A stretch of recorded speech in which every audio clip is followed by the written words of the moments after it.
ভারতের উত্তর পূর্বাঞ্চলের সঙ্গে মূল ভূখণ্ডের যোগাযোগ অনেকটাই নির্ভর করে পশ্চিমবঙ্গের শিলিগুড়ির ওপর।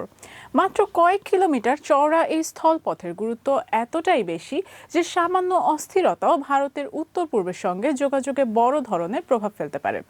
এই কারণেই শিলিগুড়ি করিডোর, যাকে অনেক সময় চিকেন স্নেক বলা হয়, ভারতের জাতীয় নিরাপত্তার অন্যতম স্পর্শকাতর অঞ্চল। শুক্রবার শিলিগুড়িতে গিয়ে এই করিডোরের নিরাপত্তা নিয়ে বড় ধরনের বার্তা দিয়েছেন ভারতের কেন্দ্রীয় স্বরাষ্ট্রমন্ত্রী অমিত শাহ। তিনি জানিয়েছেন, শিলিগুড়ি করিডোর সুরক্ষিত রাখতে নিরাপত্তার পাশাপাশি অবকাঠামো, যোগাযোগ এবং সীমান্তবর্তী এলাকার উন্নয়নেও একসঙ্গে কাজ করছে ভারত। অমিত শাহের বক্তব্য অনুযায়ী করিডোরের নিরাপত্তায় তৈরি করা হয়েছে বিশেষ ত্রিকোণীয় নিরাপত্তা ব্যবস্থা।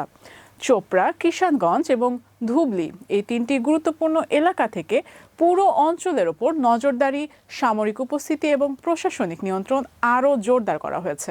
নিয়মিত সামরিক মহড়ার মাধ্যমেও এই অঞ্চলের প্রস্তুতি যাচাই করা হচ্ছে। শিলিগুড়ি করিডোরের গুরুত্ব শুধু সামরিক দিক থেকে নয়, ভারতের উত্তর পূর্বের 8টি রাজ্যের সঙ্গে দেশের বাকি অংশের সড়ক, রেল ও বাণিজ্যিক যোগাযোগের জন্য এই অঞ্চল অত্যন্ত গুরুত্বপূর্ণ। ফলে এখানে নিরাপত্তা নিশ্চিত করার পাশাপাশি যোগাযোগ ব্যবস্থা শক্তিশালী করাকেও গুরুত্ব দিচ্ছে দিল্লি। সীমান্তবর্তী গ্রামগুলোর উন্নয়নের জন্য ভাইব্রেন্ট ভিলেজেস প্রোগ্রাম 2.0 এর আওতায় 6,839 কোটি রুপির প্রকল্পের কথাও তুলে ধরেছেন অমিত শাহ। এর মাধ্যমে বাংলাদেশ ও ভুটান সীমান্তের গ্রামগুলোকে উন্নত সড়ক যোগাযোগের পাশাপাশি দেশের মূল অবকাঠামোর সঙ্গে আরও শক্তভাবে যুক্ত করার পরিকল্পনা রয়েছে। এর সঙ্গে রেল যোগাযোগও বড় পরিবর্তনের পরিকল্পনা করছে ভারত। অমৃত ভারত স্টেশন প্রকল্পের আওতায় শিলিগুড়ি ও জলপাইগুড়ির স্টেশন আধুনিকায়নের কাজ এগিয়ে নেওয়া হচ্ছে। লক্ষ্য শুধু যাত্রী সেবা উন্নত করা নয়, এই পুরো অঞ্চলকে আরও কার্যকর যোগাযোগ কেন্দ্রে পরিণত করা। সবচেয়ে বড় পরিকল্পনাগুলোর একটি হলো Delhi Siliguri high speed rail corridor.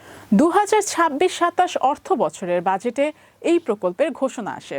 পরিকল্পনা বাস্তবায়িত হলে দিল্লি থেকে শিলিগুড়িতে যাতায়াতের সময় নাটকীয়ভাবে কমে আসবে।